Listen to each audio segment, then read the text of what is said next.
What if I told you that your greatest survival advantage isn't learning how to build a shelter or start a fire, but understanding something your grandparents knew that we've completely forgotten about our own psychology? Not the skills themselves, but how our minds actually sabotage us when everything goes quiet and the power stays off. Most survival content teaches you the mechanics. Build this, make that, purify water this way. But there's a psychological layer nobody talks about. The mental collapse that happens when modern people suddenly lose their connection to electricity, digital time, and constant stimulation. Your grandparents didn't just survive without the power grid, they thrived. And the reason wasn't superior technical knowledge, it was that their brains were wired differently. Let's start with something shocking: boredom. Your grandparents experienced more profound boredom than you ever have in your life, and they considered it normal. Our ancestors spent months without entertainment, without distraction, without novelty. Do you know what happens to your brain after about 2 weeks of no electricity? It starts to break down. Anxiety spikes. Sleep becomes erratic. Your mind begins to play tricks on you, creating problems that don't exist, magnifying small discomforts into catastrophes. Your grandparents had a secret weapon against this. They understood the critical importance of routine and ritual in the absence of external structure. Not because they read about it in a self-help book, but because every single winter without electricity taught them that survival is as much about managing your mind as managing your body temperature. Here's what I want you to understand. When electricity disappears, clock time disappears too. And without the tyranny of clock time, something strange happens. You have to invent your own rhythm. Your grandparents did this automatically. They baked at sunrise because that's when bread needed to be made before the day got too hot. They mended clothes by candlelight in the evening because that's when there was nothing else to do, and their hands needed the meditative work. They didn't do these things reluctantly. They did them because routine was survival. The first forgotten survival trick is this: establish a pre-dawn routine before any crisis happens. Not because waking early is virtuous, but because when the sun becomes your only timer, your body needs to be trained to listen to light instead of alarms. Your grandparents woke when darkness lifted, and because they woke, they had purpose immediately. There's no time for despair when you're already working on water collection by the time most people would be checking their phones. The second trick, and this is where it gets really interesting, is understanding the psychology of scarcity. We think scarcity creates panic and hoarding, and it does, in modern minds. But your grandparents experienced scarcity as a constant, so they developed something we've lost entirely: the ability to delay gratification without guilt. When you have less, paradoxically, you feel more. A single orange in January felt like abundance because the entire season had prepared you for having almost nothing. Your modern brain, trained by endless availability, interprets scarcity as a crisis. Your grandparents' brain interpreted it as the natural order. This single psychological shift meant they never had to wage war against their own impulses. They didn't need willpower to ration food. They simply understood that the food needed to last, and their minds accepted it. The third forgotten tool is what I call productive boredom. Your grandparents didn't fight their boredom, they weaponized it. Without entertainment, their hands became obsessed with creation. Whittling, carving, mending, building. These weren't luxuries or hobbies. They were psychological necessities. When your mind isn't being stimulated externally, it demands stimulation through movement. But here's what matters. This kept them sane. The constant, simple work of creating and maintaining became a form of meditation. A person whittling for 3 hours in the evening isn't suffering. They're accomplishing something, and their nervous system is regulated by the repetitive motion. We've replaced this with screens. We've outsourced the regulation of our own nervous systems to algorithms. Your grandparents couldn't do that, so they learned to regulate themselves through work. The fourth survival trick is understanding the spiritual dimension of isolation. Now, I'm not talking about religion necessarily, though that certainly mattered. I'm talking about something deeper: the human need for meaning-making when all the external distractions are stripped away. When your grandparents faced months without electricity, they had to confront existential questions that we completely avoid. What am I here for? What matters? What's truly important if I can't work toward external markers of success? In those quiet months, they didn't become depressed. They often became more focused, more purposeful, more connected to what actually mattered to them. This brings me to the fifth psychological survival tool. Community becomes not a luxury, but a necessity. Modern survival content often shows lone wolves thriving alone. That's appealing to our individualist fantasy, but your grandparents knew better. They knew that isolation breeds psychological death long before physical death. Without electricity, your grandparents couldn't isolate even if they wanted to. They had to gather. They had to communicate. They had to negotiate, help, care for each other. And this constant social engagement, brutal as it could sometimes be, kept their minds from collapsing. When the power goes out, going to your neighbor's house isn't optional anymore. It's how you stay alive, both physically and psychologically.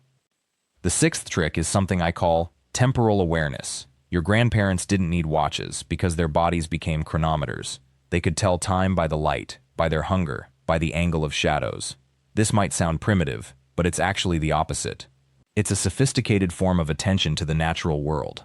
Modern people have completely atrophied this ability. We don't know what our body is telling us because we're constantly overriding it with external signals. You're not hungry when your stomach says so. You're hungry when your clock says noon. You're not tired when your body suggests it. You're tired when you finally close your laptop. This disconnect is catastrophic when the power fails. Your grandparents had reconnected to their bodies as timekeeping instruments. That singular skill prevented the panic that comes from a complete loss of temporal orientation. There's a resource in the description and pinned comment that goes much deeper into the psychology of power loss, how different personalities respond to grid failure, and what that means for your actual survival strategy. I highly recommend checking it out because this next part depends on you understanding yourself first. The seventh psychological survival tool is what your grandparents called making do. Not as deprivation, but as a fundamental skill of the mind. In our world of optimization and specialization, we've lost the ability to see multiple uses for a single object. A broken cup is just broken. A worn-out shirt is just ruined. But in your grandparents' world, a broken cup became a drinking bowl, or a container for seeds, or a cooking vessel. A worn shirt became rags, patches, stuffing for pillows, tinder for fire. This isn't thriftiness. This is a psychological stance toward the world. It's the belief that everything has potential. And that belief that every object, every situation, every moment has multiple possible futures, is profoundly protective against the despair that comes from scarcity. The eighth survival tool is sleep, but not the way we think about it. Your grandparents didn't fight the seasons with artificial light. They surrendered to the rhythm of darkness and light. In winter, they slept more. In summer, they slept less. Their circadian rhythms were aligned with actual planetary rhythms, not with work schedules. Now, when the power goes out, this becomes a massive advantage. Your body isn't confused. You're not fighting against artificial light trying to stay awake, or fighting against darkness trying to sleep. Your nervous system simply follows the sun. And a well-regulated nervous system is the foundation of everything else. The ninth tool is something most survival guides completely ignore: hygiene and dignity. Your grandparents understood something crucial that we've forgotten. When everything else fails, maintaining basic cleanliness and dignity is not a luxury. It's the difference between functional resilience and psychological collapse. They would heat water and wash, even when resources were scarce. Not because they had unlimited hot water, but because staying clean meant staying human. It meant maintaining self-respect. And self-respect is a psychological anchor when everything around you is uncertain. Your grandparents knew that the person who stops washing is the person who has psychologically given up. The 10th psychological tool is what I call narrative maintenance. Your grandparents didn't just survive. They told stories about surviving. They created meaning from hardship through narration. When you face extended darkness and isolation, your brain will create narratives whether you consciously direct them or not, and most of those narratives will be dark. Unless you've already been trained, by family stories, by cultural narratives, by personal practice, to construct meaning from difficulty. Your grandparents had decades of family stories about surviving hard times. When their own hard time came, they weren't starting from zero. They had a narrative framework for survival. Here's what this means practically. If you want to be psychologically prepared for power loss, you need to start now building your narrative. Write down stories of times you've overcome difficulty. Understand how you've survived challenges before. This isn't positive thinking. It's evidence gathering. When crisis hits, your brain will search for precedent. If you have none, it panics. The 11th survival tool is learning to distinguish between discomfort and danger. Your grandparents lived with constant discomfort, cold, hunger, aches, inconvenience. And they had to learn, to separate discomfort from actual threat. Modern people collapse under discomfort. We're not used to it. Everything in our environment has been designed to eliminate discomfort. When the power goes out and your house gets cold, your brain screams, danger. But discomfort is not danger. Your grandparents knew this distinction at a cellular level. They could sit in cold and feel uncomfortable without feeling threatened. This single psychological recalibration would prevent more panic deaths than any technical skill. The 12th tool is about choice architecture. When everything is suddenly available through electricity and the internet, the burden of decision-making becomes crushing. What should I do? Where should I start? What matters? But your grandparents lived in a world where choices were constrained. There were certain tasks that had to be done today, others that had to wait. The constraint was liberating. When the power goes out, you need this same constraint. You need to know what must be done today, what can wait. This prevents decision paralysis. Your grandparents didn't suffer from analysis paralysis because the constraints of their environment made many decisions automatic. The 13th survival tool is understanding the role of hope without optimism. Your grandparents weren't optimistic people, necessarily. They'd seen enough loss to know that bad things happen, but they maintained hope, a specific kind of hope that's not about things turning out well, but about being able to endure regardless. This is the difference between hope and optimism. Optimism requires believing things will get better. Hope only requires believing you can get through it. Your grandparents had hope, but not necessarily optimism. They understood that winter would come, that hardship would continue, that loss was inevitable, and they had hope anyway. This might be the single most important psychological tool. The moment you need external conditions to change in order to survive is the moment you're psychologically vulnerable. Your grandparents survived by not needing external conditions to change. They survived by changing themselves. The 14th tool is about sensory richness. We've outsourced sensory experience to screens. We watch cooking shows instead of cooking. We see travel videos instead of traveling. We experience everything through two-dimensional representation. Your grandparents lived in full sensory richness. They tasted, touched, smelled, heard the actual world. This matters because when the power goes out, sensory experience becomes your connection to reality and your escape from despair. A candle flame provides not just light but warmth, and movement, and flickering shadow. The smell of wood smoke is not a pollutant, it's comfort and presence. The taste of your own food, prepared by your own hands, is not meal prep, it's accomplishment and abundance.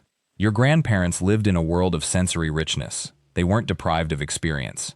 They were saturated in it, and that saturation kept them mentally healthy in conditions that would drive modern people to despair. The 15th and perhaps most crucial psychological survival tool is what I call acceptable uncertainty. We live in a world of false certainty. We know the temperature to the decimal. We know what will happen at 3 p.m. on a Tuesday 2 months from now. We've engineered out uncertainty. Your grandparents lived with radical uncertainty. They didn't know if the harvest would succeed. They didn't know if the winter would be mild or brutal. They didn't know if illness would strike. And they learned to accept this, not with resignation, but with a kind of psychological flexibility that modern people have lost. The moment the power goes out, uncertainty becomes your constant companion. Your grandparents had practiced living with it their whole lives. You haven't. Learning to accept uncertainty, to plan without demanding certainty, to act without guaranteed outcomes. This is perhaps the most important psychological preparation you can do. If you want to truly understand how to prepare yourself and your family for extended power loss, and you want to learn the psychological framework that makes these tools actually work together, I've put together a comprehensive guide in the description and pinned comment that walks through each of these elements, plus 5 more advanced tools your grandparents used automatically, but you need to consciously practice. Seriously, this changes everything about how you approach preparation. The 16th tool is understanding the difference between control and influence. Your grandparents couldn't control the weather. They couldn't control disease. They couldn't control most of what happened to them. But they could influence their response. This distinction becomes the difference between sanity and mental collapse. The moment you start demanding control over things you cannot control, the temperature, the duration of the crisis, the actions of others, you start experiencing constant frustration. Your grandparents knew the limits of their influence and worked entirely within those limits. The 17th tool is what I call constructive nostalgia. Your grandparents looked back at how things were done not with regret for the past, but as a source of practical solutions. They didn't have nostalgia that paralyzed them. They had nostalgia that motivated them. When the power fails, you'll need to remember how things were done before electricity, but you can only access those memories if you've cultivated them. Your grandparents grew up with this knowledge embedded in their environment. You need to actively learn it now, before you need it. The 18th tool is about identity construction outside of productivity. Modern identity is built on what we do professionally, what we accomplish, what we produce, what we consume. Your grandparents' identity was built on character, reliability, knowledge, and relationships. When the power goes out, your job becomes irrelevant. Your salary vanishes. Your consumer identity becomes impossible. If that's all you have, you psychologically collapse. Your grandparents had identity rooted in deeper things. Who were they as a person? Were they reliable? Could people trust them? Did they know how to do things? These are the identity anchors that survive systemic collapse. The 19th tool is understanding the power of service. Your grandparents had clear purposes that served others. They grew food not just for themselves, but for family and community. They maintained knowledge not just for their own use, but to teach others. When you have a clear service function, you have meaning. Modern life has made service optional. You can live without serving anyone. Your grandparents couldn't. They had to be useful or they would starve. This external constraint, as harsh as it sounds, actually created psychological resilience. When the power goes out, having a clear role, as provider, protector, teacher, helper, becomes psychologically stabilizing. The 20th tool is something rarely discussed, the psychology of repair versus replacement. We live in a replacement culture. Something breaks, we throw it away and buy new. Your grandparents lived in a repair culture. You didn't throw away, you fixed it. This is profound psychologically. When you throw something away, you're saying it has no value. When you repair something, you're saying it's worth your time and effort. This stance toward objects extends to a stance toward situations, toward problems, toward life itself. Your grandparents repaired. They believed things could be fixed. The 21st tool is understanding slow time. We live in fast time. Everything happens at network speed. Milliseconds matter. Your grandparents lived in slow time. Change happened over seasons. Growth took years. Understanding happened gradually. When the power goes out, you immediately shift into slow time. You can't rush anything. Food preservation happens at the speed of fermentation. Skill development happens through repetition. Relationship building happens through repeated contact. Your grandparents were adapted to slow time. You'll need to consciously learn it. The 22nd tool is about what I call negative capability, the ability to sit with not knowing, not understanding, not having the answer. Your grandparents could ask a question and accept that they might never know the answer. Modern people are trained to immediately Google an answer. We can't sit with uncertainty for more than seconds. Your grandparents could sit with uncertainty for years. And this wasn't a failure of knowledge, it was psychological maturity. Not everything can be known. Not everything can be controlled. Learning to sit with that is foundational. The 23rd tool is understanding the role of beauty and aesthetics in survival.